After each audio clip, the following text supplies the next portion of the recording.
మనం ఇంతవరకు ఆరాధన వర్తమానంలో సాయం చేసిన దేవుడు వల్లలో మనం చేయవేయక మునుపు మనల్ని మనం పరీక్షించుకోవాలి. మన జీవితం వాక్యానుసారంగా పరీక్షించుకోవాలి. వాక్యానుసారంగా పరీక్షించుకొని యోగ్యమైన రీతిలో మనలో పాల్గొని పొందాలి. ఆ వంట చేసిన వాళ్ళు ఒక్కరే అతనికి మిగతా వాళ్ళు లోపలికి రావాలని దేవుడి పేట మనవి. వంట చేసిన వాళ్ళు ఇద్దరు ముగ్గురు ఉంటే సరిపోద్ది, మిగిలిన వాళ్ళు లోపలికి రావాలని యేసుక్రీస్తు ప్రభువారి పేట మనం చేసుకుంటున్నాం. మనం ఆరాధన వర్తమానంలో దేవుడు మనతో మాట్లాడిన మాటలు ఒకసారి గుర్తు చేసుకుందాం. ఆయన రక్తంతో మనల్ని అభిషేకించుకొని ఏం చేయాలంటే మనం ఎలా జీవించాలంటే దీనికి సువర్తమానం ప్రకటించేవాడిగా ఉండాలని, పడిపోయిన ప్రాంతాలు అంటే పాడైపోయిన మన జీవితాలు, నశించిపోయే మన ఆత్మానుసారంగా కట్టుకోవాలని, అలాగే చెరలో ఉన్న మనం విడిపింపు పొందాలని, విడుదల పొందాలని, బంధించబడిన బంధకాల నుంచి విముక్తి విడుదల పొందాలని, అలాగే దుఃఖాక్రాంతులుగా ఉన్న మనం ఉల్లాస వస్త్రాలు చేశారు. అలాగే గణహీనులుగా ఉన్న ఎంతలో అవమానంగా ఉన్న మనకి ఘనత ముందేవారుగా ఆయన రక్తం ద్వారా అభిషేకించుకున్న తర్వాత మనం అయ్యాము, ఘనత ముందేవారుగా అయ్యాము. అలాగే ఇంకా మనం నీతి లేని మన జీవితానికి నీతిమంతులుగా చేస్తారు. ఇప్పుడు బలలో ప్రవేశించే ముందు మనం బల్ల వర్తమానం వరకు కొన్ని మాటలు జ్ఞాపకం చేసుకుందాం. పరిశుద్ధ బైబిల్ గ్రంథంలో నుంచి కొన్ని లేఖన భాగాలు చదువుకొని మనల్ని మనం పరీక్షించుకొని యోగ్యమైన రీతిలో బలలో పాడుకోట్లు పొందుతాము. ఒక 5 నిమిషాలు అటు ఇటు అయినా సరే ఓకే కదమ్మా, ఎందుకంటే దేవుడు ఆత్మని వెళ్ళిపోతుంది చెప్పలేదు. ఒక 5 నిమిషాలు అటు ఇటు అవుతుంది. దేవుడు చెప్ప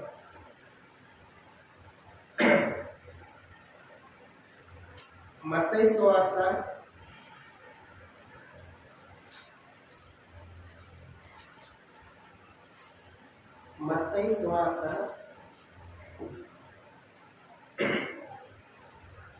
13వ అధ్యాయము.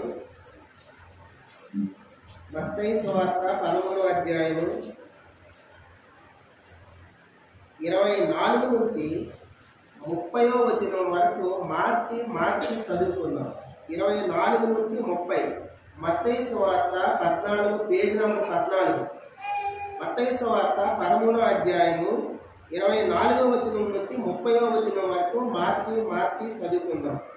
ఆయన మరి యొక్క ఉపమానం వారితో చెప్పెను, ఏలయనగా పరలోక రాజ్యము తన పొలములో మంచి విత్తనములు విత్తిన ఒక మనిషిని పోలి ఉన్నది.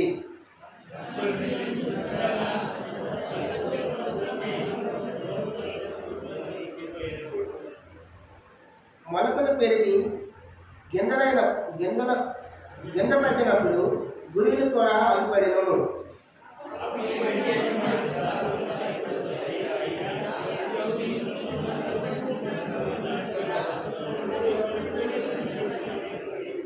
ఇది శత్రువు చేసిన పని అని అతడు వారితో చెప్పగా,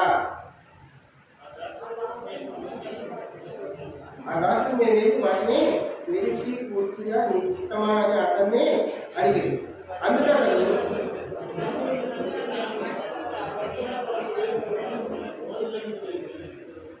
కోతకాలం వరకు రెండింటినీ కలిపి ఎదగనీయడు.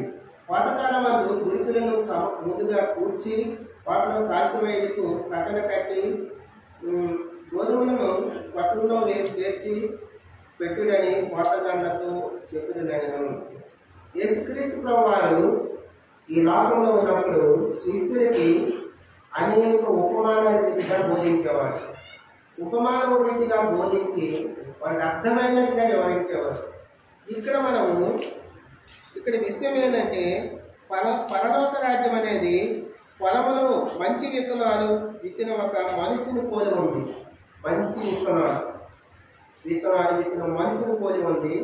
అయితే ఆ విత్తనాలు విత్తిన తర్వాత శత్రువు వచ్చి ఆ మంచి విత్తనాల మధ్యలో గురుగులు కూడా వేస్తాడు. అప్పుడు గురుగులు పెరుగుతున్నాయి, గోధుమలు పెరుగుతున్నాయి, గోధుమల మధ్యలో గురుగులు కూడా పెరుగుతున్నాయి. అప్పుడు ఆ పనివాడు వచ్చి, అయ్యా పొలంలో నువ్వు మంచి విత్తనాలు వేసావు కదా, ఈ గురుగులు ఎక్కడి నుంచి వచ్చాయి, ఏంటి అలా అంటే, వద్దు, రెండు కలిసి పెరగాలి, రెండు కలిసి పెరగాలి. గురుగులు గోధుమలు రెండు కలిసి పెరిగి ఒక దినం రాబోతుంది. ఏ దినం రాబోతుంది? పాతకాలం రాబోతుంది. ఏ దినము? పాతకాలం. పాతకాలం అంటే ఏంటంటే తీర్పు దినము. పాతకాలం అనగా తీర్పు దినము రాబోతుంది. ఆ దినమున నేను సపరేట్ చేస్తాను, గురుగుల్ని సపరేట్ చేస్తాను, గురుగుల్ని గోధుమని సపరేట్ చేస్తాను. గురుగుల్ని ఏం చేస్తానంటే కట్ల కట్టగా కట్టి అగ్నిలో కాల్చి వేస్తాను, అగ్నిలో కాల్చి వేస్తాను. గోధుమలు ఏం చేస్తానంటే నా పక్కలో పోసుకుంటాను, దాచుకుంటాను, పల్లక రాజ్యంలో ఉంటుంది. ఆ గోధుమలు నా మధ్య ఉంటుంది, యుగాలు నాతో పాటు ఉంటారు. అంటే ఇక్కడ విత్తనం అంటే వాక్యము, విత్తనం అంటే వాక్యము, వాక్యము. గింజలు ఇక్కడ గోధుమలు, గురుగులు, గోధుమలు కనిపిస్తున్నాయి, గురుగులు కనిపిస్తున్నాయి. గురుగులు లాంటి స్వభావం కలిగిన వ్యక్తులు, గోధుమ లాంటి స్వభావం కలిగిన వ్యక్తులు బైబిల్లో కొందరు ఉన్నారు. గురుగుల్లా ఎలా జీవించారు, గోధుమల్లా ఎలా ఉన్నారు, వారి జీవితాన్ని బట్టి మనం ఏం నేర్చుకోవాలనేది మన అవసరం. గురుగులు, గోధుమలు, ఎలాంటి స్వభావం కలిగిన వారు గురుగులు, ఎలాంటి స్వభావం కలిగిన వారు గోధుమలు. గురుగులుగా ఉంటే ఏమవుతుంది? గురుగులుగా ఉంటే యేసుక్రీస్తు ప్రభు ఈ లోకానికి త్వరలో రాబోతున్నాడు. అప్పుడు తీర్పు దినము, పాతకాలం అంటే తీర్పు దినము. తీర్పు సమయంలో గురుగుల్ని కట్లగా కట్టి అగ్నిలో కాల్చివేయబడదు. నిత్య నరకంలో యుగాలు కాలిపోవాలి. గోధుమలుగా మనం ఉంటే పొట్టలో పోయబడతాం, ఆయన యొక్క దాసపడతాం. పరలోక రాజ్యంలో, నిత్య రాజ్యంలో యుగాలు ఆయనతో ఉంటాము. మన అవసరం ఏంటంటే, మన అవసరము గురుగులు, గోధుమలు. ఎలాంటి స్వభావం కలిగిన వ్యక్తులు గురుగులు, ఎలాంటి స్వభావం కలిగిన వ్యక్తులు గోధుమలు దాకా బైబిల్లో జీవించే ఆ వ్యక్తుల గురించి మాట్లాడుతున్నాం. మన చర్చలో, మన మందిరాల్లో కాదు.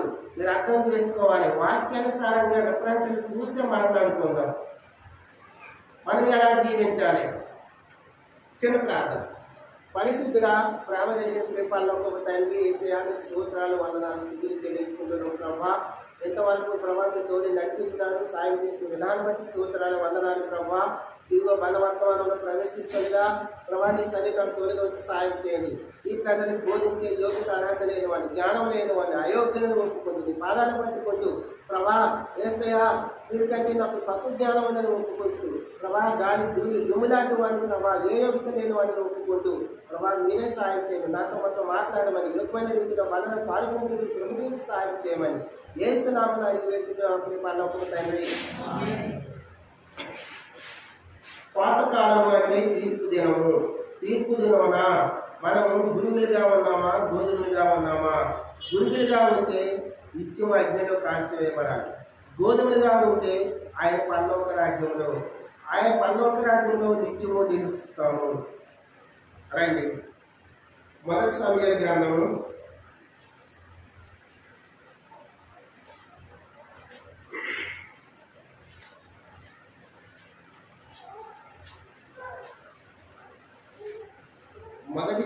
గ్రంథము 2వ అధ్యాయము 21వ వచనం. గట్టిగా చదవండి, చదివేటువంటి యవనస్తులు ఎవరైనా సరే గట్టిగా చదవండి. యెహోవా అన్నాడు దర్శింపగా, వాయిస్ వినిపిస్తున్నా అందరికి? సరిపడ్డా? చదవండి.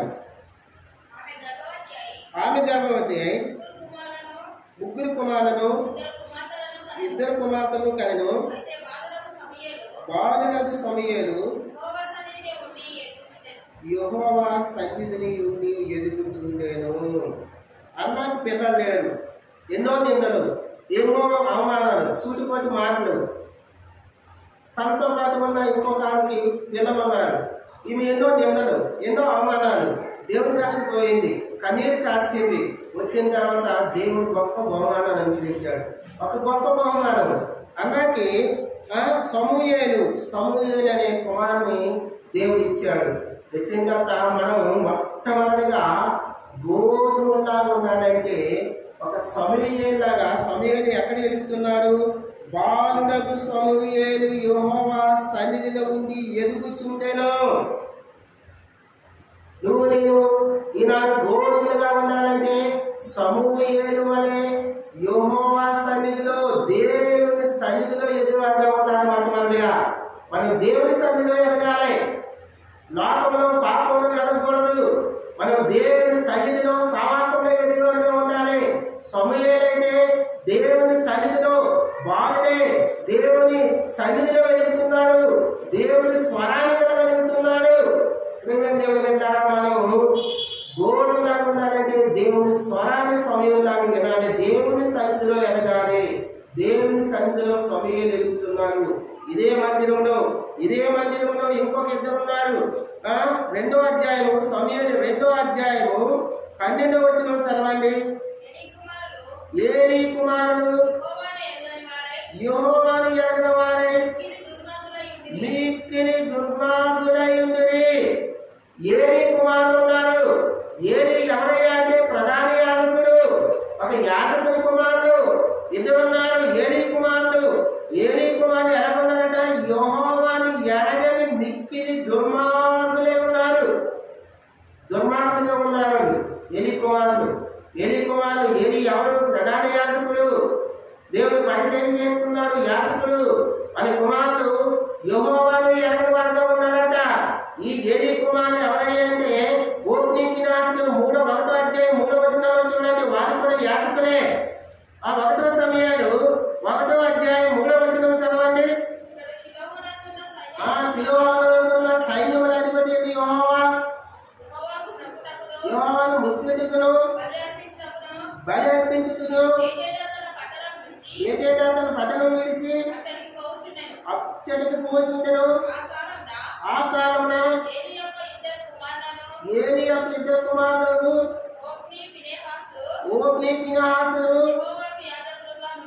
యెహోవాకు యాజకులుగా ఉన్నారు.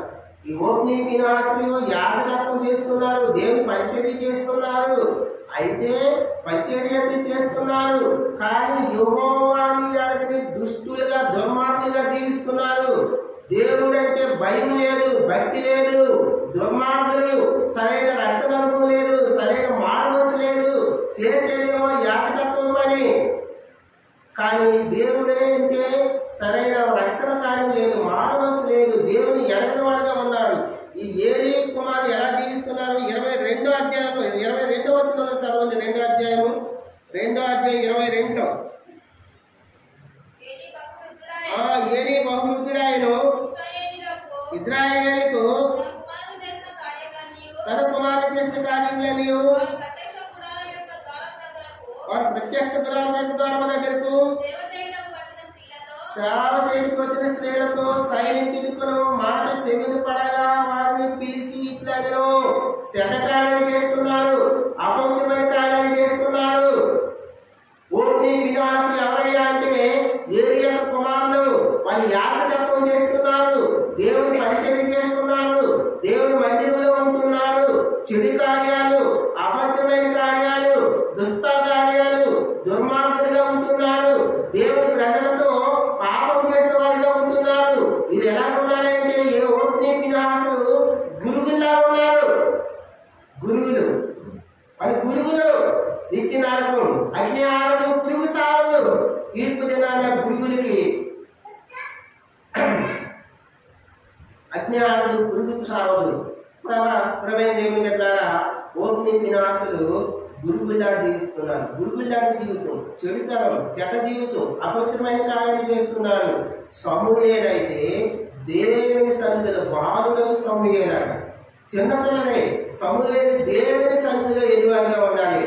నేను గోధుమలాగా ఉండాలంటే మొట్టమొదటిగా మనం దేవుని సన్నిధిలో ఎదగాలి. సమూయేలాగా దేవుని సన్నిధిలో ఎదగాలి. దేవుని ఆరాధించే విషయంలో వెలగాలి. మనం ప్రార్థించే విషయంలో వెలగాలి. దేవుని బిడ్డలతో సవాస విషయంలో వెలగాలి. మనం లోకమనే పాపం విషయంలో వెళ్ళకూడదు. సెల్ ఫోన్ అనే బంధకాల్లో బంధించమని వెళ్ళకూడదు. ఈ లోకం అనే పాపం అబద్ధములో మనం కూరుకుపోకూడదు.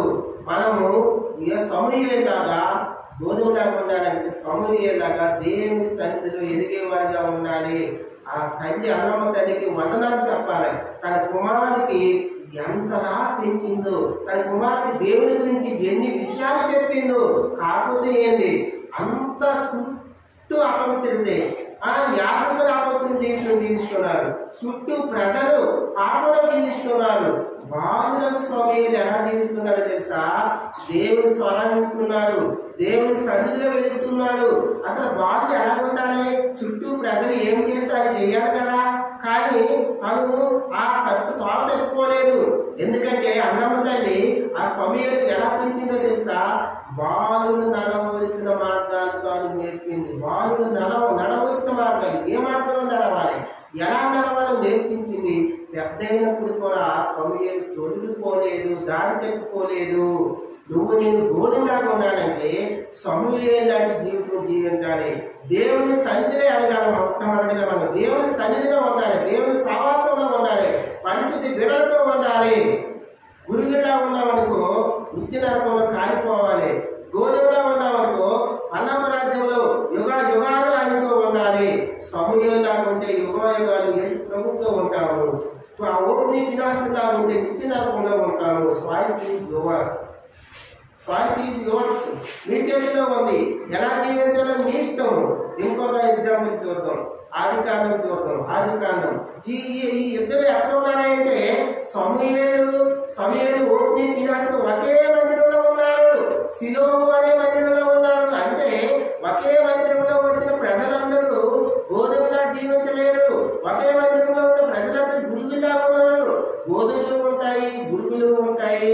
ఇది ఎప్పుడు సపరేట్ చేయబడతాయి అంటే తీర్పు దినమున, పాతకాలం యేసుక్రీస్తు ప్రభువు లోకానికి వచ్చినప్పుడు గోధుమలు సపరేట్ ఉంటాయి, గురుగులు సపరేట్ ఉంటాయి.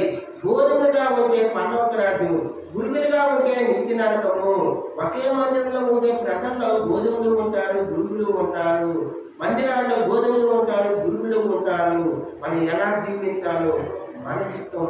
మనం చాయిస్ ఈజ్ యువర్స్. గోధుమలా ఉంటే పరలోక రాజ్యం, గురుగులా ఉంటే నిత్య నరకం. మీ ఇష్టం. మన వాక్యం మనతో మాట్లాడినప్పుడు మనం ఎలా జీవించాలనో మన తీర్మానం బట్టి మనం తీర్మానం చేసుకోవాలి. రెండోది ఆదికాండం 25వ అధ్యాయం. ఆదికాండం 25వ అధ్యాయము 27వ వచనం చదువుతున్నాం. ఆ చిన్నవారు ఎదిగినప్పుడు ఏసావు వేటాడికి ఎందుకు నేర్పర్యాయి అరణ్యవాసిగా ఉండెను. యాకోబు సాధువై గుడారంలో నివసించుచుండెను. ఇద్దరు అన్నదమ్ములే, ఒకే తల్లి బిడ్డలు. ఒకరేమో ఏసావు, ఒకరేమో యాకోబు. ఏసావు వేటాడికి ఎందుకు నేర్పర్యాయి అరణ్యవాసిగా ఉన్నాడు. ఏసావు జీవితం చూస్తే వేటాడుతున్నాడు.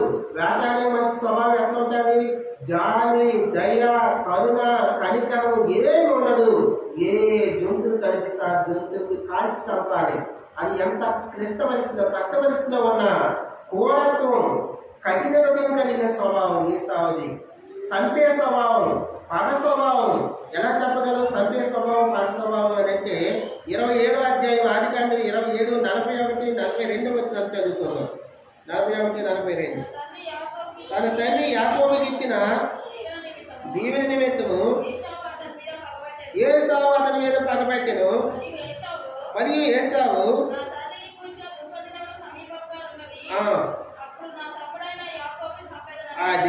అదిగో పగబెట్టే స్వభావం, సంపే స్వభావం. ఏసావు స్వభావం పగబెట్టే స్వభావం, సంపే స్వభావం. ఏసావు కఠిన హృదయం కలిగిన వాడు. ఏసావు కోరత్వము, ఏసావులో దయ, జాలి, కరుణ ఎంత మాత్రము లేదు. ఏసావు గురుగులా జీవిస్తున్నాడు. ఇద్దరు ఒకే తల్లి పుట్టినాడు. యాకోబు చూస్తే సన్యాసిగా యాకోబు ఒక సన్యాసిగా జీవిస్తుంది. యాకోబు జీవితం చూస్తే, యాకోబు గురించి చూస్తే మనం యాకోబు ఎబ్బేకిరేవు దగ్గరికి వచ్చినప్పుడు నీ పేరన్నయ్యా అని అడిగి దేవదూతతో పోరాడి గెలిచిన తర్వాత యాకోబు జీవితం ఎలా మారిపోయిందంటే ఆశీర్వాదకరంగా, దీవెనకరంగా మారిపోయింది. నా పేరు యాకోబు, నా పేరు యాకోబు. నేను ఒక మోసగోని. నా తండ్రిని మోసం చేసిన, నా అన్నను మోసం చేసిన, నా మామను మోసం చేస్తున్నా, నేను ఒక మోసగాన్ని ఒప్పుకున్నప్పుడు ఇక నుంచి నీ పేరు యాకోబు కాదయ్యా ఇశ్రాయేలు, అనేకులు జీవనకరమైన ఆశీర్వదకరమైన వాడవు నువ్వు, ఇంకా అనేకులకి నువ్వు పోరాటం చేసి గెలిచిపోయిన వాడు నువ్వు, విజయశ్రీలు నువ్వు. నలుపుల నుంచి యాకోబు జీవితం మారిపోయింది. యాకోబులో మార్పు చెందిన జీవితం, యాకోబులో మార్పు చెందిన జీవితము. ఆదికాండం 35వ అధ్యాయం చూడండి. ఆదికాండం 35లో ఆదికాండం 35 3వ వచనం చదవండి.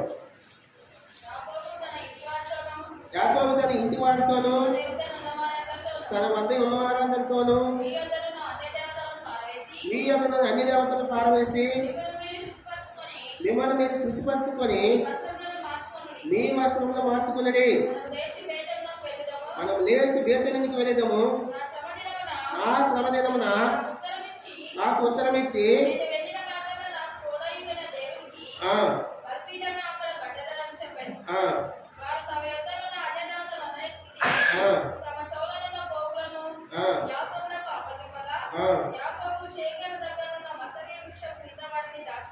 అది కాదు. యాకోబు జీవితాన్ని మార్చుకున్నాడు. యాకోబు లోకానంతా విడిచిపెట్టేశాడు, సమస్తం పెట్టబొబ్బుగా ఉంచాడు. సమస్తము శుచిపరుచుకున్నాడంటే పరిశుద్ధపరుచుకున్నారు. వస్త్రాలను మార్చుకున్నారంటే వారు ఒక విధంగా చెప్పాలంటే వస్త్రంలో మార్చుకున్నారంటే రక్షణ వస్త్రాల్లోకి వచ్చినారు, రక్షణ అనుభవంలోకి వచ్చారు, రక్షణ అనుభవంలోకి వచ్చారు. వస్త్రాలు మార్చుకున్నారు, జీవితాన్ని మార్చుకున్నారు. మార్పు చెందిన అనుభవం, సమస్తం విడిచిపెట్టారు, లోకాన్ని విడిచిపెట్టారు. యాకోబులో మార్పు చెందిన అనుభవం. మార్పు చెందిన అనుభవం అంటే అప్పుడు యాకోబు తన జీవితాన్ని మార్చుకొని ఇంకొక మాసకాన్ని మనం మార్పు సందర్భం ముందు, మన యేసు రక్తం ద్వారా కలుపుకోక ముందు, రక్షణ బాప్తిస్మం మార్పు లేకముందు మనం ఒక మాసకులు కావచ్చు, మన దొంగలు కావచ్చు, మన పాపులు కావచ్చు, అపౌతులు కావచ్చు, మన దోపిడీదారులు కావచ్చు, మనం అనేక ఇబ్బందులు పెట్టేవాళ్ళం కావచ్చు, మనం అనేక రీతిగా ఇతరుల్ని వేధించే వాళ్ళని కావచ్చు, మన బంధకాల్లో ఉండొచ్చు.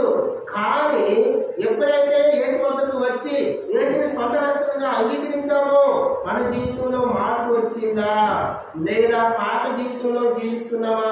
ఒకప్పుడు రక్షణ మార్పు లేనప్పుడు ఆ పాప కార్యాలు, పాప చూపులు, పాపల తలంపులు, పాప క్రియలు, పాప ఆలస్యములు, దొంగతనాలు, విచారము, అపవిత్ర జీవితము అలాగే ఉందా? యాకోబులాగా మార్పు చెందామా? యాకోబు అయితే మార్పు చెందాడు. యాకోబు మార్పు చెందుకున్నాడు తన జీవితంలో. యాకోబు తన జీవితాన్ని మార్పు చెందుతాడు, మార్చుకున్నాడు. ఇప్పుడు గోధుమ గింజలాగా యాకోబు ఉన్నాడు. ఏసావు అయితే జీవితం మారలేదు. అదే పగబట్టే స్వభావం, అదే సంపే స్వభావం, అదే కఠినమైన హృదయం. నీవు నేను ఇంకా అదే కఠినమైన హృదయంలో ఉన్నామా? అదే రాతి హృదయంలో ఉన్నామా? అదే మాస్కరమైన హృదయంలో ఉన్నామా? యాకోబుగా మార్పు చెందిన అనుభవంలో ఉన్నామా? యాకోబుగా మార్పు చెందిన అనుభవంలో ఉంటే మనం గోధుమ గింజలం. ఏసావుగా మార్పు చెందిన అనుభవంలో ఉంటే మనం గురుగులవే. గురుగులకు తీర్పు ఉంది, గోధుమలకు తీర్పు ఉంది. గోధుమలుగా ఉంటే పన్నపు రాజ్యంలో పట్టణంలో పోయి పడతాం. గురుగులుగా ఉంటే నిత్యము కట్టబడి అగ్నిలో దహించి వేస్తాం, కాల్చబడతాం. ప్రియమైన దేవుడు బిడ్డ, ప్రియమైన సహోదరుడా, నువ్వు నేను రక్షణ పొందిన మనము అదే పాపవాద జీవితం కలిగి ఉంటే ఈ జనం మార్చుకోవాలి. ఇంకా అదే పాపంలో మార్పు చెందిన జీవితం అనుభవంలో ఉంటే మన జీవితాన్ని మార్చుకోవాలి. యాకోబు జీవితాన్ని మార్చుకున్నాడు. యాకోబు మార్పు చెంది అనుభవంలో ఉన్నాడు. యాకోబు గోధుమ గింజ వలె ఉన్నాడు. ఏసావు మార్పు లేదు. కఠినమైన వైఖరి, కఠినమైన హృదయము, మార్పు చెందిన హృదయము, క్రూరత్వము, పగబట్టే స్వభావము, సంపే స్వభావము. అదే స్వభావం ఉంటే తీర్పులోకి రావాల్సి ఉంది. తీర్పు దినాన మనము గురుగులుగా ఉంటే అగ్నిలో వేయబడతాం, గోధుమలుగా ఉంటే పల్లపు రాజ్యంలో ఉంటాం. మొట్టమొదటిగా మనము గురుగులుగా గోధుమలుగా ఉండాలంటే మనము దేవుని సన్నిధిలో సమూయేలు వలె, యాకోబు వలె ఎదగాలి. దేవుని సన్నిధిలో ఎదిగేవాడుగా ఉండాలి. రెండోది చూద్దాం. పేతురు రాసిన మొదటి పత్రిక, అపోస్తలుడైన పౌలు, అపోస్తలుడైన పేతురు రాసిన మొదటి పత్రిక, పేజీ నంబరు 214, పేజీ నంబరు 214. అపోస్తలుడైన పేతురు రాసిన మొదటి పత్రిక 2వ అధ్యాయము 1 నుంచి 3 వచనాలు చదువుకుందాం. చదవండి. ప్రభువు దయాళుడని మీరు రుచి చూసి సమస్తమైన దుష్టత్వమును సమస్తమైన కపటమును వేషధారణను అసూయను సమస్త దూషణ మాటలను మాని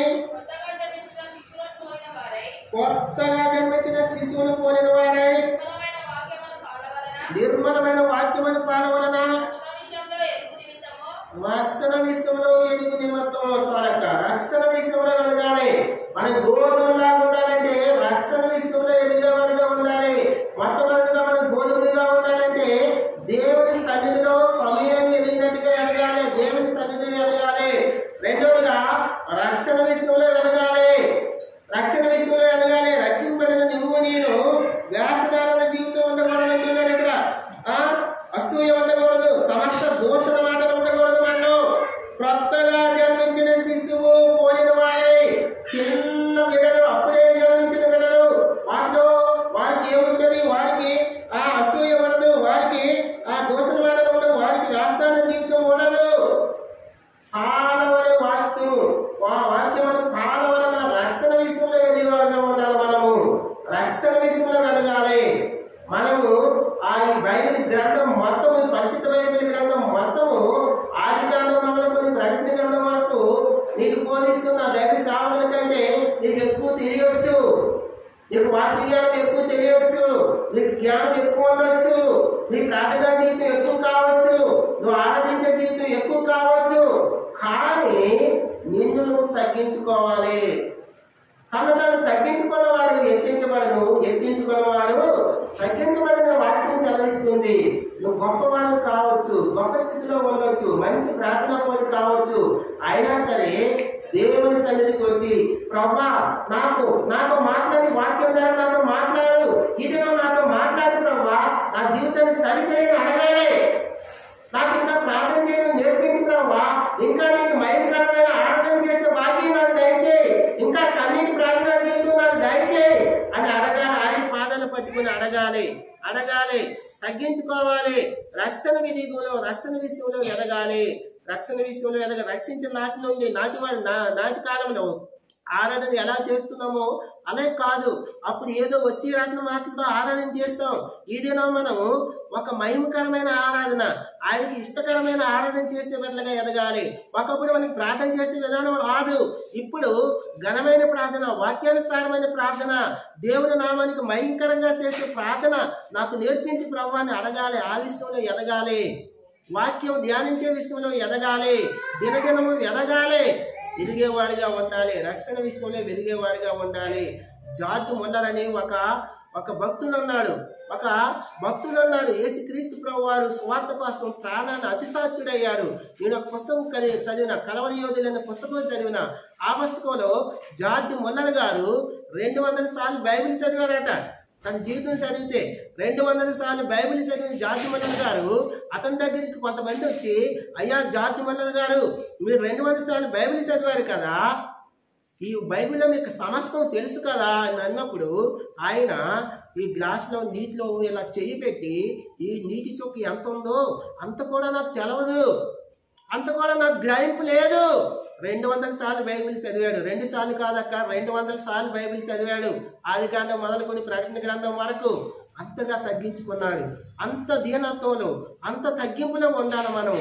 మనకు వాక్యం తెలియచ్చు. మనకు వాక్యం తెలియదా? సేవకులు చెప్పిన మాటలే చెప్తాను తెలియదా? చిన్నప్పటి నుంచి నేను వింటున్నాను, నాకు వాక్యం తెలియదా? మా తల్లిదండ్రులు చిన్నప్పటి నుంచి రక్షణ పొందారు, నాకు తెలియదని అశ్రద్ధ చేయొద్దు. ప్రేమైన దేవుని బిడ్డ, ఎవరి బిడ్డలారా అశ్రద్ధ చేయొద్దు. ఏ దినము దేవుడు నీ వాక్యంతో నీ హృదయాన్ని స్పందిస్తాడో, మాట్లాడుతాడో, పురుగొలుపుతాడో, ఆ గురుగుగా ఉన్న జీవితాన్ని గోధుమగా మార్చుతాడో చెప్పలేం. రక్షణ విషయంలో ఎదిగేవారుగా ఉండాలి. మనకి ఎంత తెలిసినా ఒదిగి ఉండాలి, తగ్గించుకుని ఉండాలి, దీనత్వం కలిగి ఉండాలి. మొట్టమొదటిగా మనం గోధుమలుగా ఉండాలంటే దేవుని సన్నిధిలో సమూయేలు ఎదిగినట్టుగా, యాకోబు ఎదిగినట్టుగా మనం ఎదగాలి. రెండోదిగా రక్షణ విషయంలో మనం ఎదగాలి. మనం ఎంత ఆత్మీయ జీవితం కలిగి ఉన్నా, ఎంత కన్నీటి ప్రార్థన జీవితం కలిగి ఉన్నా, ప్రభువా నాకు ఇంకా ప్రార్థన చేస్తే ధన్యత, ఇంకా నేను గణపరిచే భాగ్యం నాకు దయచేయి, ఇంకా నాకు కన్నీటి ప్రార్థన జీవితం దయచేయి, నేను మహింపరిచి ఆరాధించే నీకు ఇష్టమైన ఆరాధన చేసే విధంగా నన్ను సిద్ధపరచు అని మనం రక్షణ విషయంలో ఎదిగేవారిగా ఉండాలి. మూడొచ్చు యెషయా గ్రంథం 44వ అధ్యాయం. యెషయా గ్రంథం 44వ అధ్యాయం. యెషయా గ్రంథం 44వ అధ్యాయము 3-4 వచనం చదవండి.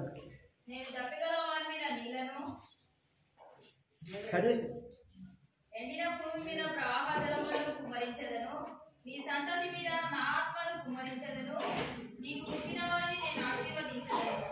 నీటి కాలువల యొద్ద నాటబడిన దేవదూతలు గడ్డిలో ఎదిగినట్లు వారు ఎదుగుతారు. చాలా ఇక్కడ చూడండి, యాకోబు గురించి, యాకోబు సంతానం గురించి దేవుడు మాట్లాడుతూ అంటున్నాడు, నీటి కాలువల యొద్ద నాటబడిన నివరంజి చెట్టు గడ్డిలో ఎదిగినట్ల వారు ఎదుగుదురు. నీటి కాలువలో నాటబడిన నివరంజి చెట్టు గడ్డిలో ఎదిగినట్టుగా ఎదగాలబోదు. మనం గడ్డి మధ్యలో నివరంజి చెట్టు ఒక ప్రత్యేకత ఉంది. గడ్డి మధ్యలోనే మొలుస్తుంది, అది గడ్డి మధ్యలోనే ఎదుగుతుంది. నీటి కాలువల మధ్యలో ఆ నివరంజి చెట్టు, నీటి కాలువల మధ్యలో నివరంజి చెట్టు గడ్డిలో మొలిసినట్టుగా ఎదగాల నువ్వు నేను. నివరంజి చెట్టు గడ్డిలో ఎలా ఎదుగుతుందో మనం కూడా గోధుమ గింజలా ఉండాలంటే నివరంజి చెట్టు గడ్డిలో ఎదిగినట్టుగా మనం ఎదగాలి. గడ్డికి మనం ఎదగడానికి సంబంధం ఏదనుకుంటున్నారు. గడ్డి అంటే అననుకూల పరిస్థితులు, గడ్డి అంటే వ్యతిరేకమైన పరిస్థితులు, గడ్డి అంటే మనకు అన్ని వ్యతిరేకమైన పరిస్థితులు, అనుకూలం లేని పరిస్థితులు. గడ్డి లాంటి పరిస్థితులు అంటే ఏంటంటే అనారోగ్యమైన పరిస్థితుల్లో ఉన్నప్పుడు కూడా, మనం ఆర్థిక సమస్యల్లో ఉన్నప్పుడు కూడా, మన అనారోగ్యంలో బాగులేనప్పుడు కూడా, మన గృహంలో భార్యకి భర్తకి మధ్య అసమాధానం ఉన్నప్పుడు కూడా, పిల్లలకి తల్లిదండ్రుల మధ్య అసమాధానం, ఇవన్నీ గడ్డి లాంటి పరిస్థితులు. గృహంలో అసమాధానం, భార్య భర్తల అసమాధానం, సంఘంలో అసమాధానము, మన ఆత్మీయ జీవితంలో అసమాధానము, ఇవన్నీ గడ్డి లాంటి పరిస్థితులు. అనారోగ్యము గడిలాంటి పరిస్థితులు, పిల్లలు సెల్ ఫోన్ బంధించబడిన గడిలాంటి పరిస్థితులు, ఇవన్నీ గడ్డిలాంటి పరిస్థితులు. గడ్డిలాంటి పరిస్థితుల్లో కూడా నువ్వు గోధుమలా ఉండాలంటే ప్రార్థించి ప్రార్థన పొందిగా ఉండాలి. నువ్వు గడ్డిలాంటి పరిస్థితిలో ఉన్నా, ఇంటిలో గడ్డిలాంటి స్థితి ఉన్నా, ఎంత అనుకూలమైన పరిస్థితులు లేకపోయినప్పుడు కూడా నువ్వు ప్రార్థించి ప్రార్థన పొందగా ఉండాలి. నీ ఇంటి కోసము, ఈ గృహం కోసము, సంఘం కోసము, రక్షణైన బిడ్డల కోసం ప్రార్థించి ప్రార్థన పొందగా ఉండాలి. ఎట్లా చెప్పగలమంటే, ఇప్పుడు యోసేపు ఉన్నాడు. యోసేపు ఎట్లా జీవిస్తున్నాడో తెలుసా? యోసేపు ఎంతమంది అన్నదమ్ములు? 11 మంది అన్నదమ్ములు యోసేపుకి. 11 మంది అన్నదమ్ములు బెన్యామీను మొదలుకొని రూబేను మొదలుకొని బెన్యామీను వరకు 11 మంది ఉన్నారు. రూబేను జీవితం చూస్తే రూబేను తండ్రి మంచాన్ని అపవిత్రపరిచాడు, వ్యభిచారిగా ఉండిపోయాడు. బెన్యామీను అలాంటి స్వభావం తెలుసా? బెన్యామీను సీల్చే తోడేలు లాంటి స్వభావము, సీల్చే తోడేలు, మాసకరమైన జీవితము. అందరూ అన్నదమ్ములు మాసకరమైన జీవితాలే, అపవిత్రమైన జీవితాలే జీవించిన వారే. వాళ్ళందరూ గడ్డి లాంటి వారే. లేవి సిమ్యోను నరహంతకులు అయిపోయారు. లేవి సిమ్యోను నరహంతకులు. బెన్యామీను సీల్చే తోడేలు లాంటి స్వభావం కలిగి, మాస స్వభావం కలిగిన వ్యక్తి. యోసేపు చుట్టూ అన్నదమ్ములందరూ గడ్డి లాంటి పరిస్థితులే. యోసేపు మీద నిమ్మలేయాలి, ఆమానం వేయాలి, అన్ని. యోసేపు చుట్టూ పరిస్థితులు ఎలా ఉన్నాయో తెలుసా? గడ్డి లాంటి పరిస్థితులే. అనుకూలమైన పరిస్థితులు ఏవీ లేవు, అననుకూలంగా ఉన్నాయి. తన జీవితంలో అన్నదమ్ములు అందరూ కలిసి గొయ్యిలో వేస్తారు, బయటికి తీస్తారు, ఇస్మాయిల్కి అమ్మిస్తారు. పోతిఫర్ ఇంట్లో ఇస్మాయిల్ తీసుకుపోయి ఐగుప్తు దేశంలో పోతిఫర్ అమ్మాడు. పోతిఫర్ ఇంట్లో పరిమేసిగా ఉన్నాడు. పోతిఫర్ ఇంట్లో ఆ సంవత్సరం ఎండిపోయిన యజమానిగా ఉన్నాడు. అప్పుడు పోతిఫర్ భార్య అక్కడే శాపం ఉన్నాడంటే పోతిఫర్ భార్య శోధిస్తుంది. స్వాదములు, అపవిత్రమైన స్వాదము శోధిస్తాడు. సాతాను నిన్ను నన్ను శోధిస్తాడు. ప్రేమని ఎవరు బిడ్డ స్వాదంలో పడిపోకు, ప్రేమని ఎవరు బిడ్డ లోపంలోని పాపంలో పడిపోకు.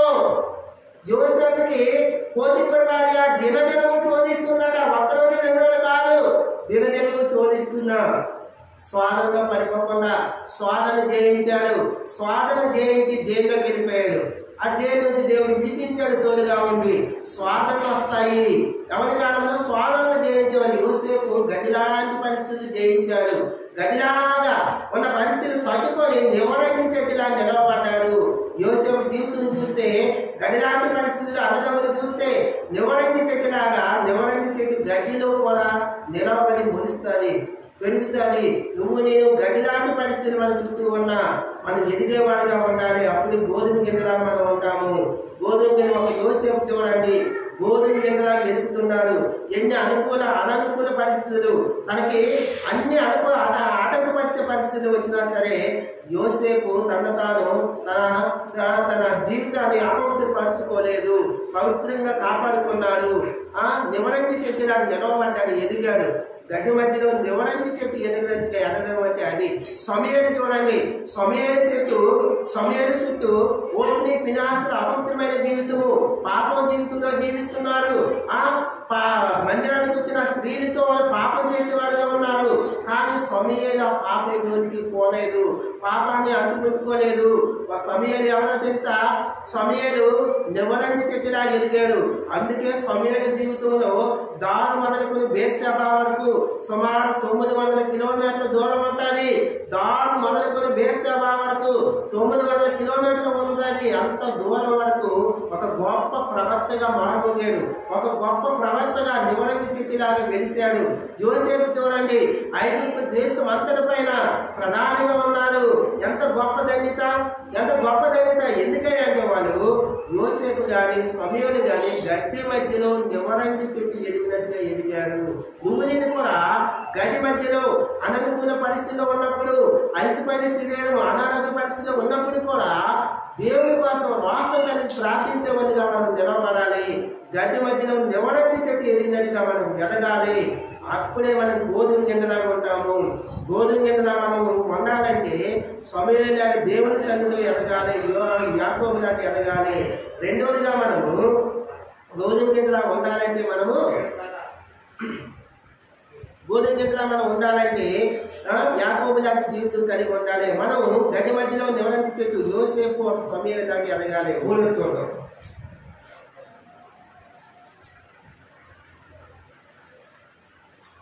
మూడోది కీర్తన గ్రంథం. రెండోది రక్షణలో ఎదగాలి, మూడోది గడ్డి మధ్యలో నివరంగి చెట్లు ఎదగాలి. మూడోది కీర్తన గ్రంథం 92 చూడండి. కీర్తన గ్రంథం 92వ అధ్యాయము 12-13 వచనాలు చదవాలి.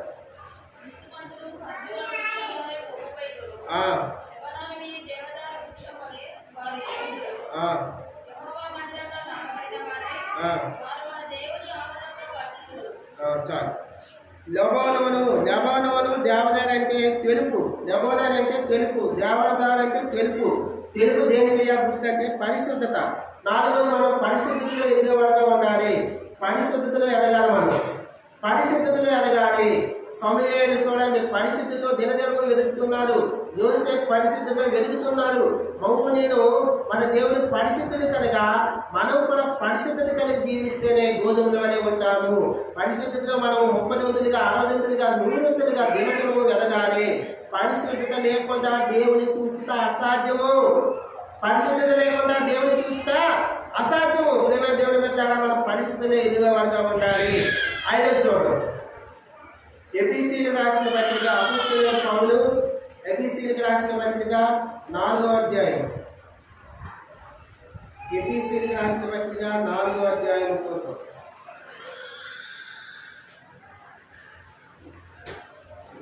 ఎఫెసీయులకు రాసిన పత్రిక 4వ అధ్యాయము 15వ వచనం. కాబట్టి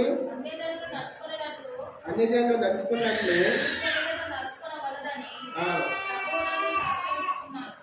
ప్రేమ కలిగి సత్యము చెప్పుచు క్రీస్తు వలె ఉండుటకు మనం అన్ని విషయంలో ఎదుగుదాము. క్రీస్తు వలె అన్ని విషయాలు ఎదగాలి. నాలుగోదిగా మనం క్రీస్తు వలె అన్ని విషయాల్లో. ఐదోది మొట్టమొదటిగా మనం గోధుమలుగా ఉండాలంటే దేవుని సన్నిధిలో ఎదగాలి. రెండవదిగా రక్షణ విషయంలో ఎదగాలి. మూడవదిగా గడ్డి మధ్యలో పెరుగుతున్న నివరించి చెట్టు వలె ఎదగాలి. నాలుగవదిగా పరిశుద్ధిలో ఎదగాలి. ఐదవదిగా క్రీస్తు వలె అన్ని విషయాల్లో ఎదగాలి. క్రీస్తు ఎలాంటి వ్యక్తి? అతను ఏదైనా పాపం చేశాడా? అతను ఏమైనా దోషం చేశాడా? అతను ఎంతో మంది అవమానించారు, మొలకెరీతం ధరించారు, ఉమ్మి వేశారు, బలితో పులిశారు, కాలికి చేతులకు మేకులతో కొట్టారు. వారిని ఏం చేశాడు? దేవుడు ప్రేమించాడు, క్షమించాడు. వాళ్ళు ఏమించాడు? ప్రేమించాడు, క్షమించాడు. అంటే మనం దీని ద్వారా ఏం నేర్చుకోవాలంటే మనము ప్రేమను పంచే విషయంలో ఎదగాలి.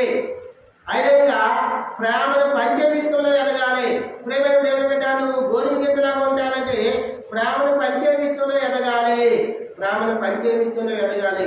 ప్రేమను పంచే విషయంలో ఎదగాలంటే మనం ముందు ప్రేమను పంచాలి. మనం ప్రేమను పంచకుండా అవతల వ్యక్తి నుంచి ప్రేమ పొందాలనుకున్నాం అసంభవం, సాధ్యం కాదు. మనం ప్రేమిస్తూ వాళ్ళ నుంచి ప్రేమను పంచాలి, ప్రేమను పొందుకోవాలి. ఒక గృహం ఉంది, ఆ గృహంలో ఇక్కడ కాదు ఎక్కడ కాదు. దేవుడు వెళ్ళారా ఆత్మీయంగా దేవుడు మాట్లాడే మాట మనం చెప్తున్నా. జనరల్ గా మందిరాల్లో జరుగుతున్న, సొసైటీలో జరుగుతున్న ఒక 2-3 ఎగ్జాంపుల్ తీసుకుని నేను మాట్లాడుతున్నా. మీ గురించి ఎవరి గురించి కాదు, నాకు ఎవరి గురించి ఏమీ తెలియదు. ఒక ఇంట్లో ఒక అత్తమ్మ ఉంటుంది. అత్తమ్మ కోడలకి రోజు వేధిస్తుంది, సూటిపోటి మాటలే. కోడల గురించి అన్ని పక్కింటి వారికి, ఆ ఇంటి వారికి, ఈ ఇంటి వారికి లేనిపోయినవన్నీ కల్పించుకుంటూ చెప్తుంది. అలా మనం ఉన్నామంటే మనం గురిగినవే గోధుమలు కాదు, కోడలు ఉంటుంది. కోడలు ఏం చేస్తారో తెలుసా? అన్నిటికీ అమ్మ కంప్లైంట్, ఫోన్ కొట్టే కార్యక్రమం, అన్నిటికీ పోసకొచ్చి అత్తమ్మ మాట్లాడిన ప్రతి మాటకి పోసకొచ్చి ఫోన్ చేస్తుంది. అలా ఉన్నామనుకో మనం గురుగులమే తప్ప గోధుమలు కాదు. ఈ మధ్యలో ఒక ఆడపడుచు ఉంటుంది. ఆమెమో అక్కడ దానికి అమ్మకి ఫోన్ చేస్తుంది. అమ్మకు వదిలికి ఫోన్ చేయదు, అమ్మకి ఫోన్ చేస్తుంది. ఇన్ఫర్మేషన్ కావాలి వదిలి గురించి. వదిలి నిద్రపోతుందా? వదిలి ఏ షాపింగ్కి వెళ్ళిందా? వదిలి ఏం చేస్తుంది? వదిలి ఎలా తిరుగుతుంది? ఏమో ఆమెకు ఫోన్ చేయొచ్చు కదా, ఆమెకి చేయదు. ఎక్కడేమో వదిలేమో వదిలి చేయదు, అమ్మకి ఫోన్ చేస్తే అన్నీ కావాలి. అలాగుంటే నువ్వు గురుగువే తప్ప గోధుమ కాదు. అక్కడేమో ఆయనకి ఏమి చక్కబెడదు. ఆఫీస్కి వెళ్ళాలి, ఆయన డ్యూటీకి వెళ్ళాలి, ఆయనకు వంట చేయదు, ఏం చేయదు. ఆయనే లేసి ఈమె కాపీ చేసి ఇస్తే ఈ ఫోన్ పెట్టుకొని తీరుబాటుగా అమ్మతో మాట్లాడుతుంది. కానీ ఈ వదిలి ఇక్కడేమో తన అత్తమామని చాలా బాగా చూసుకుంటుంది. తన భర్తనేమో అన్ని రెడీ చేసి ఆఫీస్కి పిల్లలకి స్కూల్కి పంపిస్తుంది, భర్తకు పంపిస్తుంది. కానీ మనం అక్కడ మాటలు అక్కడ చెప్పి ఉన్నామనుకో మనం గురుగులే తప్ప గోధుమలు కాదు. ఇంకొక కుటుంబాల్లో మరిది ఉంటారు. మరిది ఎలాంటి స్వభావం తెలుసా? ఈ వదిలి వచ్చినప్పటి నుంచి మరిది ప్రాబ్లం అవుతుంది. ఏంటంటే ఈ మరిది గురించి ఆమె కనుక్కుంటుంది. ఈ మరిది ఎవరితో సావాసం చేస్తుంది, ఎక్కడ తిరుగుతుంది, ఎక్కడ పోతుంది, ఎక్కడ వస్తుందో, ఇది దోస్తులేండి అని అనుకుంటాడు. ఆమె గమనిస్తుంది. కాబట్టి వదిలి మీద కసుబుసులు ఆడుకునే స్వభావం ఉంటుంది మరిదికి. అలాగే మరిది ఉండడం వల్ల వదిలి కూడా ప్రాబ్లం వస్తుంది. తన జీవితం అంతా తెలుస్తుంది, నేను ఎలా జీవిస్తున్నది అలా. ఇలాంటి మనం మాట్లాడుకున్నామంటే మన గురుతులే తప్ప గోధుమలు కాదు. బైబిల్ ఆధారంగా మనం ఎలా ఉండాలో బైబిల్ ఆధారం చేసి చెప్పుకున్నాం 2 మాటలు. బైబిల్ ఆధారంగా మనము ఇప్పుడు వదిన అంటే మన అక్క చెల్లి లాంటిది. తల్లిదండ్రులు ఎవరు? అత్తమామ ఎవరు? అత్తమామ అంటే మన తండ్రితో సమానం. అత్తమామ తల్లిదండ్రులతో సమానము. కోడలు ఎవరు? కోడలు మన కుమార్తెతో సమానం. కాబట్టి మామ ఎవరు? మీ నాన్నతో సమానం. కాబట్టి ప్రియమైన దేవుని బిడ్డలారా మనం అలాంటి స్వభావంలో జీవించకూడదు. అలాంటి స్వభావం కొన్ని దగ్గర సొసైటీలో మనం చూస్తాము. మామగారు తరపున వస్తే అదే వాళ్ళ ఆయన తరపున చుట్టాలు వచ్చారనుకో అంతా ఏమి ఉండదు. ఈయనకి జ్వరం వస్తుంది, అప్పుడే ఈయనకి తలనొప్పి వస్తుంది. ఒక గృహంలో ఒక ఇంట్లో ఒక కుమార్తె కోసం ఒక తండ్రి వచ్చాడట. తండ్రి వచ్చి ఒక వారం రోజులు 20 రోజులు 10 రోజుల నుంచి వెళ్తానని ఎప్పుడో రాక వచ్చాడట. రాగానే కోడల పిల్లకేమో ఎడైకి వచ్చిందట. 2 రోజుల నుంచి ఎడైకి వచ్చింది. అప్పుడు అది ఎప్పటికీ తాగట్లేదు, ఎవరి దగ్గర తీసుకుపోయినా తాగట్లేదు. అట్లా కాదు కదా నేను వెళ్తానే అంటే ఏంది నాన్న నువ్వు 4 రోజుల ఎందుకంటే ఎంత నన్ను ఇప్పుడు వెళ్ళిపోతున్నావు అంటే, లేదా కోడల పిల్లకి తలనొప్పి వచ్చింది కదా, నేను వెళ్తే తగ్గిపోద్ది, నువ్వు వెళ్తే తగ్గిపోవడానికి దానికి నీకు లింక్ ఏంది నాన్న, అది అంటే లేదా తగ్గిపోతే నేను వెళ్ళగానే అతను పట్టాపట్టు సర్దుకుని వెళ్ళిపోయాడు, తగ్గిపోయింది. అలాంటి స్వభావంలో మనం జీవిస్తే మన గురుగులమే తప్ప గోధుమలు కాదు, మన గురుగులమే తప్ప గోధుమలు కాదు. అలాగే తన తల్లిదండ్రులు వచ్చారనుకో, కోడల పిల్ల తల్లిదండ్రులు వచ్చారనుకో, వాళ్ళకేమో చికెన్ బిర్యానీ, మటన్ బిర్యానీ, అవతల బంధువులు వస్తేమో ఏమి ఉండదు, పప్పుచారు, కూరగాయల కోసం. ఇలా మనం ఉన్నామనుకో అసమాధానం, గృహాన్ని ఎలా జీవిస్తున్నాం అనుకో మన గురుగులే తప్ప గోధుమలు కాదు. ఇప్పుడు బైబిల్లో వాక్యం పడుతాం మనం చూద్దాం. గురుగులుగా మనం ఉండాలంటే అట్లా రూతు గ్రంథం చూడండి. రూతు గ్రంథం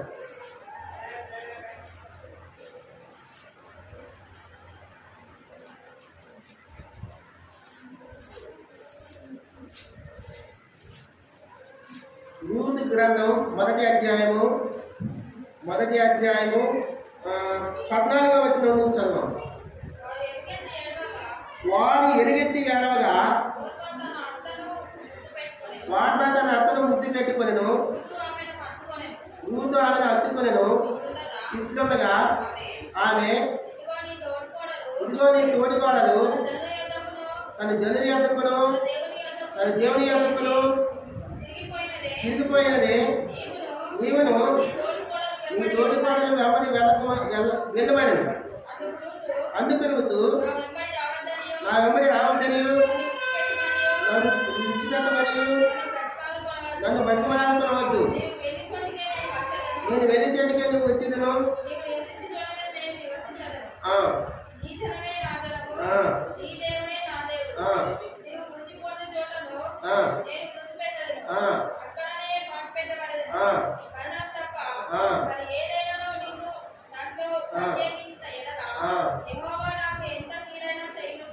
అది ఇక్కడ రూతుకి ఇద్దరు కోడళ్ళు ఉన్నారు. ఒకమేమో ఆమెనేమో ముద్దు పెట్టుకొని వెళ్ళిపోయింది. అత్తమ్మా, నీ బాధ నీది, నీ జీవితం నీది, నా జీవితం నాది, ఇక బాయ్ టాటా అని చెప్పేసి వెళ్ళిపోయింది. ఎవరైనా వార్ప ఇక్కడ ఆమె కుమార్తెను కోల్పోయింది, భర్తను కోల్పోయింది, దిక్కులేని స్థితిలో ఉంది. ఆమె ఎట్లా ఉంది? ఆశయం లేని స్థితిలో ఉంది. అప్పుడేమో ఒక కోడలేమో వార్త ఏం చేసిందో బాయ్ అత్తమ్మ తాత చెప్పి వెళ్ళిపోయింది. ఆమె ఎవరో తెలుసా? ఆమె గురుగు లాంటిది, వార్త గురుగు లాంటిది. రూతు చూడండి, రూతు ఏమంటుందంటే, రూతు అత్తమ్మను హత్తుకుంది. రూతు నయోమిని హత్తుకుంది. అంతే, నయోమి తాట అయిపోయింది. హత్తుకునే స్వభావం మనం కలిగి ఉండాలి. హత్తుకోవడం అంటే ఇద్దరు మనుషులు యాక మనిషి అయిపోయి, నయోమి రూతు యాక మనిషి కలిగి ఉన్నారు. అత్తమ్మ, నువ్వు ఆకలితో ఉంటే నేను ఆకలితో ఉంటా, నువ్వు నిద్ర చంపుకుంటే నేను నిద్ర చంపుకొని ప్రార్థిస్తా, నువ్వు ప్రార్థన చేస్తే నేను ప్రార్థన చేస్తా, నువ్వు ఆకలితో ఉంటే నేను ఆకలితో ఉంటా, నువ్వు ఎక్కడికి పోతే నేను అక్కడికి వస్తా, నీ జనమే నా జనము, నీ దేశమే నా దేశము, నీ ప్రజలే నా ప్రజలు, నువ్వు ఎట్లా జీవిస్తా అట్లా జీవిస్తా. యాక మనసు, రూతు నయోమి యాక మనసు కలిగి జీవించారు. వాళ్ళు గోధుమ గింజలాగా ఉన్నారు. యాక మనసు కలిగి జీవించాలి. అత్త కోడలు సెట్ అయితే గృహం సెట్ అయిపోద్ది, ఇల్లు సెట్ అయిపోద్ది. కాబట్టి నయోమి రూతు యాక మనసు కలిసి వాళ్ళిద్దరు మనుషులు కలిసిపోయి అత్తుకునే స్వభావం ఉండాలి, అత్తుకునే స్వభావం కలిగి ఉండాలి. అత్తమ్మ తప్పు చేసిన కోడలు సర్దుకోవాలి, కోడలు తప్పు చేసిన అత్తమ్మ సర్దుకోవాలి. సర్దుకునే స్వభావం ఉండాలి. ఇద్దరు యాక మనసు కలిగి జీవించాలి. నయోమి రూతు అయితే గోధుమ గింజలాగా ఉన్నారు. వార్బా ఉంది గురికిలాగా ఉంది, గురికిలకి తీర్పు ఉంది, గోధుమలకి తీర్పు ఉంది. గురికిలాగా ఉంటే నిత్య నరకం, గోధుమలా ఉంటే నిత్య రాజ్యము. ఏది కావాలో స్వాయశివాస్ మీ చేతిలో ఉంది. నయోమి రూత్ అయితే గోధుమలా ఉన్నారు. అసలు నయోమి ఎవరండి? రూత్ ఎవరండి? రూత్ మోయాబు దేశస్తురాలు. ఈమె మోయాబు దేశస్తురాలంటే దేవునికి అసహించుకునేవారు, దేవుని బిడ్డలు కాదు వారు. అన్నిలు దేవుని ఎరగని ప్రజలు, దేవునికి శత్రువులు. అలాంటి రూతు ఇప్పుడు నయోమి దగ్గరికి వచ్చినాక గోధుమ గింజలా మార్చబడింది. అత్తమ్మా, నువ్వు చస్తే నేను చేస్తా, నువ్వు బతికితే నేను బతుకుతా, నువ్వు ఆకలితో ఉంటే నేను ఆకలితో ఉంటా,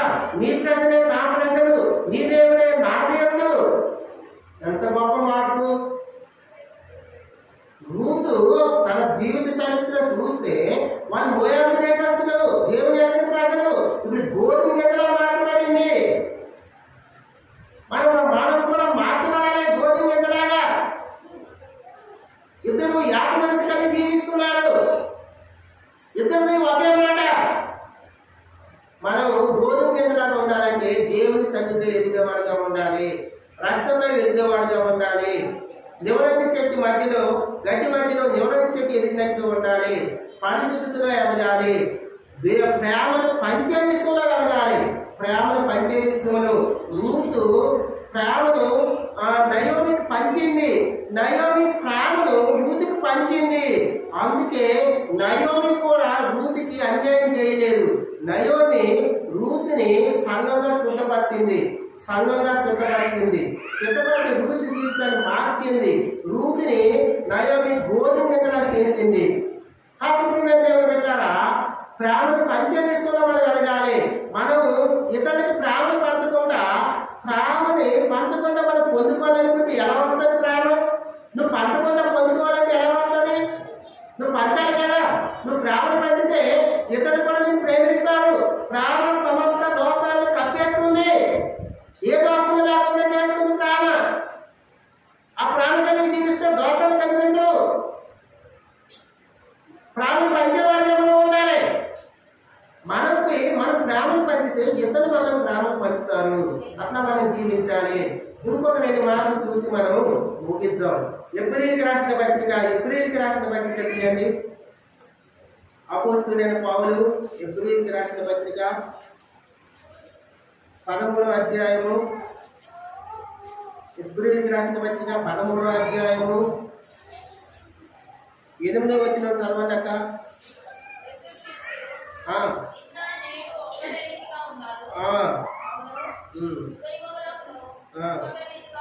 అది ఆ రోజున మనం గోధుమ గింజలుగా ఉండాలంటే అన్ని విషయాల్లో క్రీస్తు వల్లే ఉండాలన్నాడు కదా. క్రీస్తు ప్రేమను పంచే విషయంలో ఉన్నాడు, ప్రేమను పంచేవాడిగా ఉన్నాడు. రెండోది క్రీస్తు ఎలా ఉండాలంటే, క్రీస్తు ఆ రోజుగా మనం గోధుమ గింజలుగా ఉండాలంటే అన్ని రీతిగా నిన్న నేడు నిరంతరం యాభై రీతిగా క్రీస్తు ఉండే రీతిగానే మనం కూడా నిరంతరము ఒకే రీతిగా ఉండే విషయంలో ఎదగాలి, ఒకే రీతిగా ఉండే విషయంలో ఎదగాలి.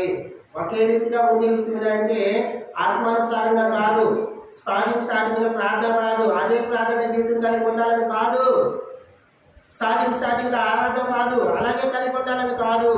మనము ఉద్యోగం నేనున్నా, నాకు ఉద్యోగం లేనప్పుడు దేవుని సన్నిధిలో ఎలా ఉన్నానో, నాకు ఉద్యోగం ఉన్నప్పుడు మంచి పొజిషన్ లో ఉన్నప్పుడు కూడా నేను దేవుని సన్నిధిలో అట్లానే ఉండాలి. నా దగ్గర నేను ఆస్తిపరుడుగా పేదవాడిగా ఉన్నప్పుడు ఎలా ఉన్నానో, ధనికుడిగా ఉన్నప్పుడు కూడా ఒకే రీతిగా ఉండాలి. నేను పేదవాడిగా ఉన్నప్పుడు ఎలా ఉన్నానో, మంచి ఆస్తిపాస్తులు ఉన్నప్పుడు కూడా ఒకే రీతిగా ఉండాలి. మన పిల్లలు సెటిల్ కాకముందు మన జీవితం బట్టి జీవితం ఎలా ఉందో, పిల్లలు మంచి పొజిషన్కి వెళ్ళినప్పుడు కూడా అదే విధంగా బట్టి జీవితం కాపాడుకోవాలి. ఏకరీతిగా ఉండడం అంటే అది మనం ఇంకా చెప్పుకుంటూ పోతే అలాంటివి అనేకులు. మనం ఇక్కడ చూడండి, 2 వ్యక్తులు చూద్దాం. యోబుని చూడండి, సమస్తం కోల్పోయాడు, కుమార్తెను కోల్పోయాడు, ఆస్తిని కోల్పోయాడు. ఏమంటున్నాడు యోబు ఏమంటున్నాడు? నేను తల్లి గర్భంలోనే వచ్చినప్పుడు దిగంబరిగా వచ్చాను, దిగంబరిగా వెళ్తాను, దిగంబరిగా వెళ్తున్నాడు. యెహోవా ఇచ్చెను, యెహోవా తీసుకుని పోయాను, యెహోవా నామముకే స్తుతి కలుగును గాక. ఇచ్చేది ఆయన, తీసుకునేది ఆయన, ఆయన నామకే స్తుతి కలుగును గాక అంటున్నారు. దేవుడు ఉన్నప్పుడు ఒకేలాగా ఉన్నాడు, కుమారుడు సమస్తం నష్టపోయినప్పుడు ఒకేలాగా ఉన్నాడు. లాభాలు ఉన్నప్పుడు ఒకలాగా, నష్టాలు ఉన్నప్పుడు ఒకలాగా మనం ఉండకూడదు. అనారోగ్యం ఉన్నప్పుడు ఒకలాగా, ఆరోగ్యం ఉన్నప్పుడు ఒకలాగా మనం ఉండకూడదు. మన భక్తి జీవితం, రాసదారుల జీవితం ఉండకూడదు. నువ్వు గోధుమ గింజలా ఉండాలంటే నిలకడగా ఉండాలి, ఒకే రీతిగా ఉండాలి. అనారోగ్యం ఉన్నా, ఆకలి సాగులో ఉన్నా, తినడానికి ఉన్నా లేకపోయినా ఎప్పుడు ఒకే రీతిగా ఉండాలి. యోబైతే సమస్త ఆస్తి పోయినప్పుడు కూడా ఉన్నప్పుడు ఎట్లా ఉన్నాడు, పోయినప్పుడు అట్లా ఉన్నాడు. తన భార్య అంటుంది, నువ్వు దేవుని దూషించి చచ్చిపో అంటున్నాడు. నువ్వు మూర్ఖురాల వలె ప్రవర్తిస్తున్నావు, మాట్లాడుతున్నావు. ఏం మాట్లాడుతున్నావు? నువ్వు మూర్ఖురాల వలె మాట్లాడుతున్నావు అంటున్నాడు. ప్రియమైన దేవుని బిడ్డలారా, మనం ఏ స్టేజ్కి వెళ్ళినా, ఎలాంటి అభివృద్ధి చెందిన గొప్ప గొప్ప అయినా సరే ఒకే రీతిగా ఉండాలి, ఒకే రీతిగా ఉండాలి. దావీదు మహారాజు చూడండి, గొర్రె కాపరిగా ఉన్నప్పుడు ఎట్లున్నాడు? దేవుని స్తుతిస్తూ ఆరాధిస్తున్నాడు. మహారాజుగా అయినప్పుడు 7 సార్లు దేవుని స్తుతిస్తున్నాడు, ముమ్మారు ప్రార్థిస్తున్నాడు. గొప్ప రాజు ఖాళీ ఉంటారా దేవుని స్తుతిస్తూ ఆరాధించడానికి? 7 మార్లు స్తుతిస్తున్నాడు, ముమ్మారు ప్రార్థిస్తున్నాడు. గొప్ప రాజుగా ఉన్నప్పుడు, గొర్రె కాపరిగా ఉన్నప్పుడు ఎట్లా ఉన్నాడు? మహారాజుగా అయినప్పుడు అట్లనే ఉన్నాడు. అందుకే ఆయన కృప నిరంతరము శాశ్వతమైన కృపతో దేవుడు ఆయన ప్రేమిస్తున్నాడు. ఆయన సింహాసనాన్ని స్థిరపరిచాడు. నిన్న నేడు నిరంతరము యాకరించుకున్న దేవుడు కాబట్టి మనం కూడా స్థిరంగా ఉండాలి. మన భక్తి జీవితం స్థిరంగా ఉండాలి. ఉన్నప్పుడు ఒకలాగా, లేనప్పుడు ఒకలాగా, సనుగులు గొనుగులు ఉండకూడదు. దావీదు మహారాజు రాజుగా ఉన్నప్పుడు ఎట్లా ఉన్నాడు? గొర్రె కాపులుగా ఉన్నప్పుడు అట్లనే ఉన్నాడు. యోగు ఆస్తి ఉన్నప్పుడు ఎట్లున్నాడు? ఆస్తి లేనప్పుడు కూడా అదే భక్తి జీవితం, అదే భక్తి జీవితం. భక్తి జీవితంలో మార్పు లేదు. ప్రేమేంద్రుడు వెళ్ళారా? నువ్వు నేను మనము ఆ యోగులాగా, ఆ దావీదు మహారాజులాగా మనం ఉంటే గోధుమ గింజలమే, నిజంగా గోధుమ గింజలమే. ఒక్క మాట చెప్పి నేను ముగిస్తా. సమూయేలు గ్రంథము,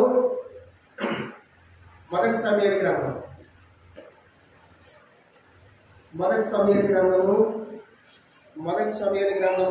2వ అధ్యాయం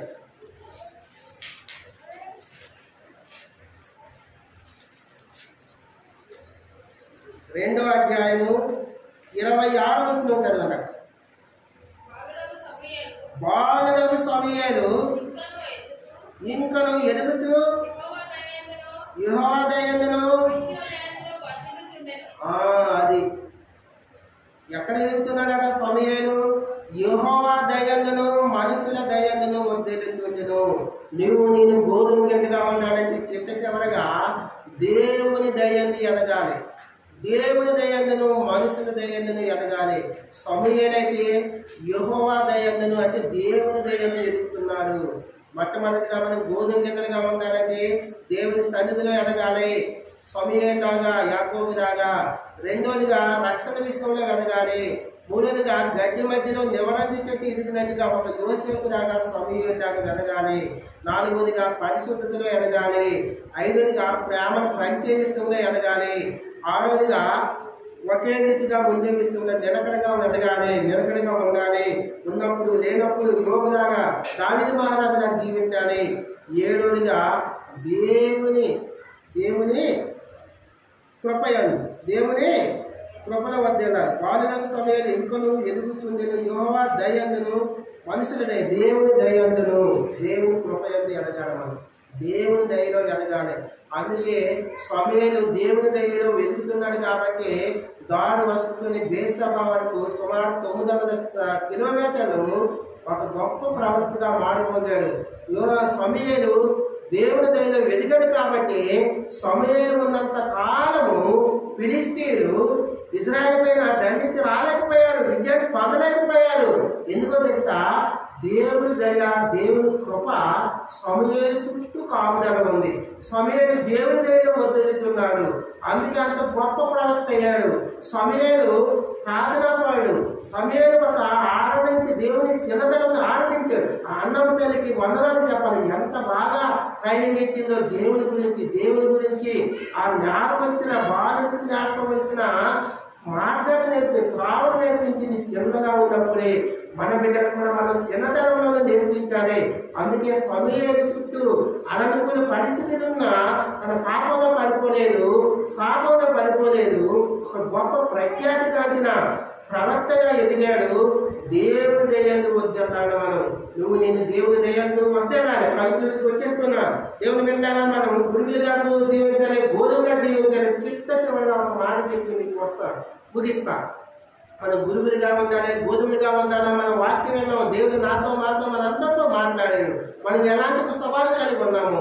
ఒకప్పుడు మనము మంచి భక్తిపరులుగా ఉండొచ్చు, ఒకప్పుడు మనము దేవుని సన్నిధిలో ఎదిగేవారుగా ఉండొచ్చు, ఒకప్పుడు మనము పరిశుద్ధంగా ఎదిగేవారుగా ఉండొచ్చు, ఒకప్పుడు మనము నివరణ శక్తిలా జీవించవచ్చు.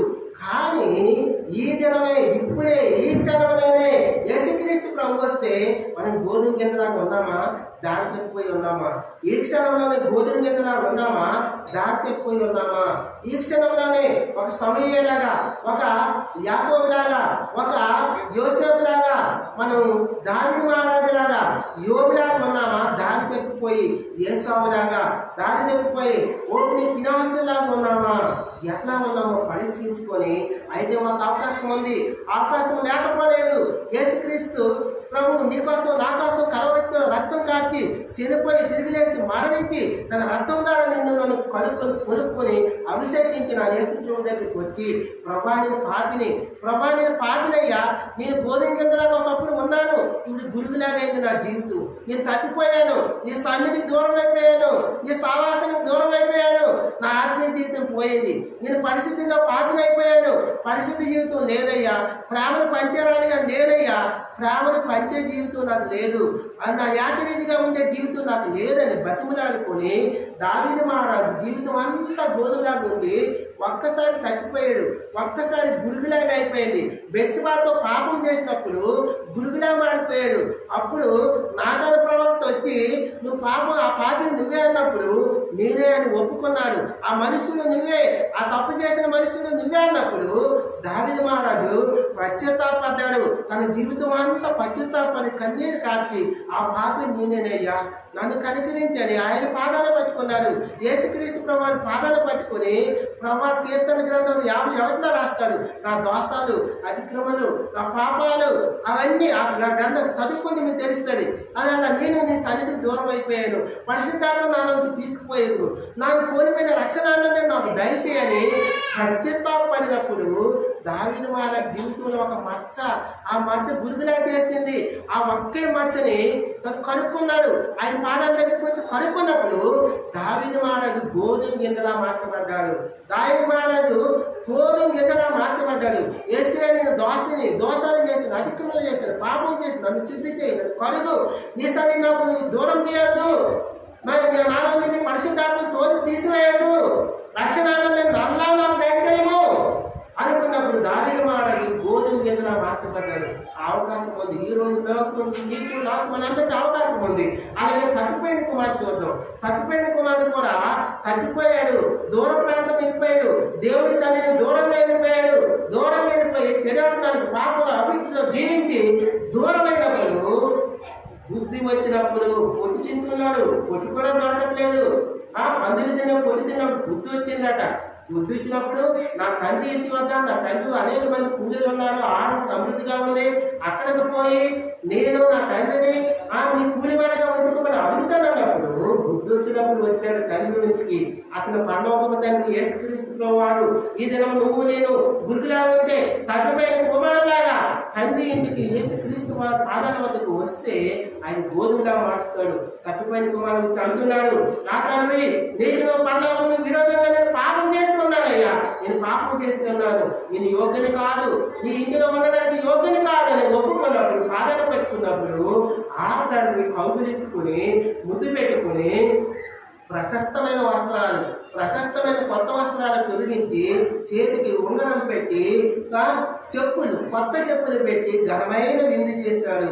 గురుగులా ఉన్న తప్పిపోయిన కుమారుడు ఇప్పుడు గోధుమలా మార్చబడ్డాడు. నువ్వు నేను గురుగులా ఉన్నామేమో, గోధుమలా మార్చబడాలంటే మన పాపాలను ఒప్పుకొని ఆయన పాదసన్నిధికి వచ్చి ఒప్పుకున్నప్పుడు మనం కూడా గోధుమలా మార్చబడతాం.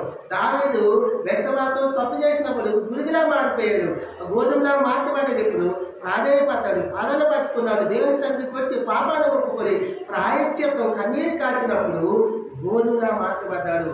ఈ దినం నువ్వు గోధుమలా ఉంటావా, గురుగులా ఉంటావా? Choice is yours. గోధుమలా ఉంటే పల్లవ రాజ్యంలో నిత్యము యుగాయుగాలు అంటాం. గురుగులా ఉంటే నరకము, అజ్ఞానదు, పురుగు సావదు, నిత్యము నరకంలో ఉంటాం. ఇంకో ఒక్క విషయం ఏం లేదు, మన భౌతికమైన జీవితాన్ని బట్టి గురిగా బోధ డిసైడ్ చేయొద్దు. భౌతికమైన ఆశీర్వాదాన్ని బట్టి ఆస్తులు ఉన్న వాళ్ళందరూ గురుగులు, గోధుమలు, ఆస్తి లేని వాళ్ళు పేదవాళ్ళు గురుగులు అనుకోవద్దు. సమయే అలాగైతే ఇక్కడ ధనవంతుడు అన్నాడు చూడండి బైబిల్లో. ధనవంతుడు మస్తు సమృద్ధి ఉంది, దేవుడు దీవించాడు, ఎంతగానో ఆశీర్వదించాడు.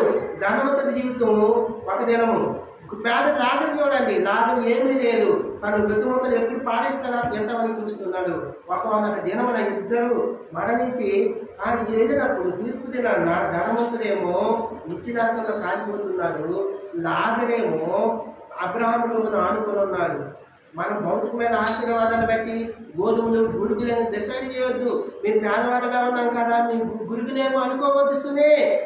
పేద లాజరు అబ్రహాము రూమును ఆనుకొని ఉన్నాడు, ధనవంతుడు అగ్నిలో కాలిపోతున్నాడు.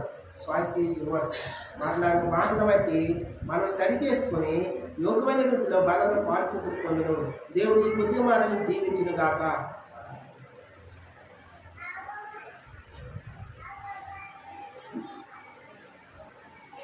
సహకరించండి. కళ్ళు మూసుకొని వాక్యానుసారంగా పరీక్షించుకొని